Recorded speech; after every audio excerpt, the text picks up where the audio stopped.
अस्सलाम वालेकुम।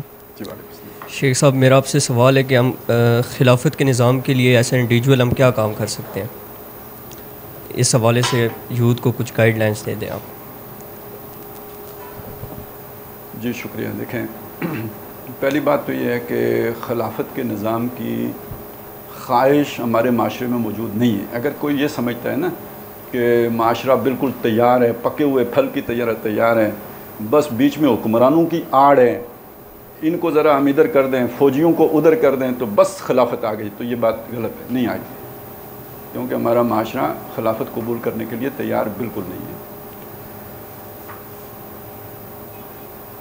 हमारे माशरे में बेचैनी ज़रूर है, ज़ालिमाना निज़ाम की बेचैनी है, लेकिन किसी दूसरे निज़ाम की कोई क्लियरिटी मौजूद नहीं है। और ये हमारी विशफुल थिंकिंग है जब हम ये समझते हैं कि लोगों के दिलों में इस्लाम के जज्बा मौजूद है। हमारे मुल्क में आज भी नमाजियों की परसेंटेज निकालें तो 20% नहीं बनी, लेकिन लोगों से पूछें इस्लाम चाहिए तो 90% कह देंगे इस्लाम चाहिए। इससे आप समझ लें बात को। तो यानी जब हम कहते हैं ना हम काम करना चाहते हैं तो फिर हमें मतलब तशख़ीस सबसे पहले सही करनी होगी।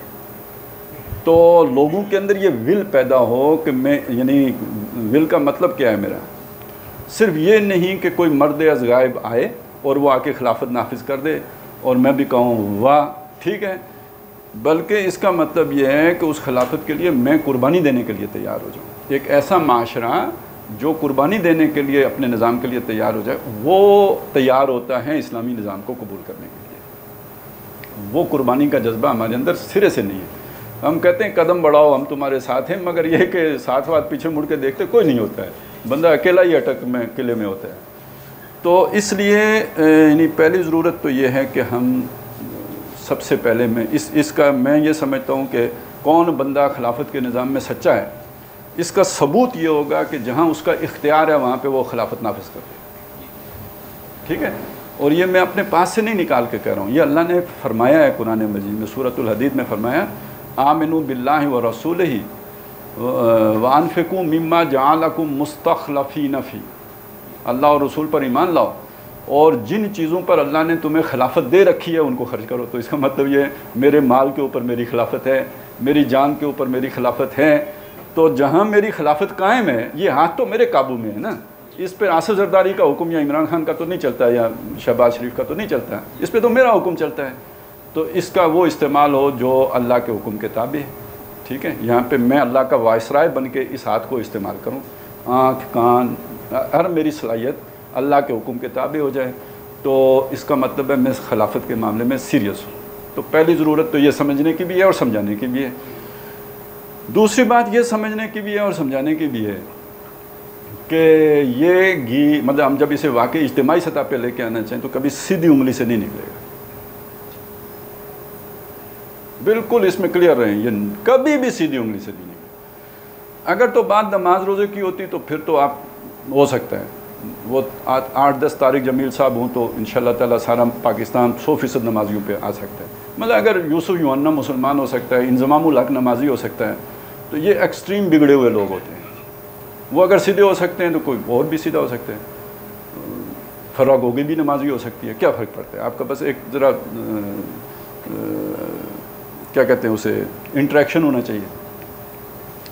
लेकिन अगर आप कहें कि जी निज़ाम अदल आएगा, इंसाफ आएगा, करप्शन ख़त्म होगी, फलाना होगा, टिंगड़ा होगा, भाई ये कभी कोई नहीं मानता। वो कहते हैं नमाज़ें कितनी पढ़वानी है, मदरसों के लिए चंदा कितना चाहिए, मस्जिद में एसी कौन सा लगवाना, ये सब हम करने के लिए तैयार हैं, क्योंकि हमने खूब हराम कमाए हैं। उसमें से कुछ अल्लाह को रिश्वत दे के अगर उसे हम हलाल कर लें, मनी लॉन्ड्रिंग करवा लें। दो तरह की मनी लॉन्ड्रिंग होती है ना, एक मुल्की कानून तोड़कर, एक ये कि कुछ सदका खैरात करके जो हराम माल है सारा वो सफाई उसकी करवा लें। तो ये फैसिलिटेटर होते हैं फिर इस तरह के लोग कि जी नमाज पढ़ लो, उम्रा कर लो। उम्रा भी हमारी कंपनी में करना, थ्रू हमारी कंपनी को थ्रू करना। तो इस तरह के फैसिलिटेशन जब आप देते हैं तो ठीक है, लोग नेक हो जाते हैं आपके तसव्वुर के मुताबिक नेक हो जाते हैं। लेकिन अगर आप चाहते हैं कि निज़ाम अदल आए, इंसाफ आए और खुदा की सरवरी मानी जाए, तो फिर यही लोग आपको फ़िरौन बन के पढ़ते हैं। इनमें और फ़िरौन में फिर फ़र्क कोई नहीं रहता। तो जब आप उस मरहले पे जाएंगे तो फिर आपको कुर्बानियाँ देनी पड़ेंगी, फिर आपको जानें देनी पड़ेंगी, फिर आपको यानी सिर्फ दावत व तबलीग से काम नहीं होता, उसमें फिर आपको लाठियाँ खानी पड़ती हैं, आंसू गैस झेलनी पड़ती है, इनकलाब लाना पड़ता है। जैसे कि ईरान में हुआ, 70,000 लोग मरे हैं ना, तो फिर खोमेनी साहब फ्रांस से वापस लौटे हैं। तो ये तो इसी तरह होता है, ये टेढ़ी उंगली से होता है जी, ये सीधी उंगली से नहीं होता। तो ये समझाना, देखें, ये समझाए बगैर अगर आप किसी को वो खिलाफत का सबक पढ़ाएंगे ना, तो वो एक ऐसी बात है कि जैसे आपने कोई एक टीका लगा दिया किसी को, अब वो घूमे जा रहा है, उसे समझ नहीं आ रहा दरवाज़ा किधर है, तो कभी इस दीवार को टक्कर मार रहा है, कभी उस दीवार को टक्कर मार रहा है, तो डायरेक्शन है नहीं और चार्ज वो पूरा हुआ है, तो साथ डायरेक्शन भी दिखानी पड़ती है कि ये इस तरह हो।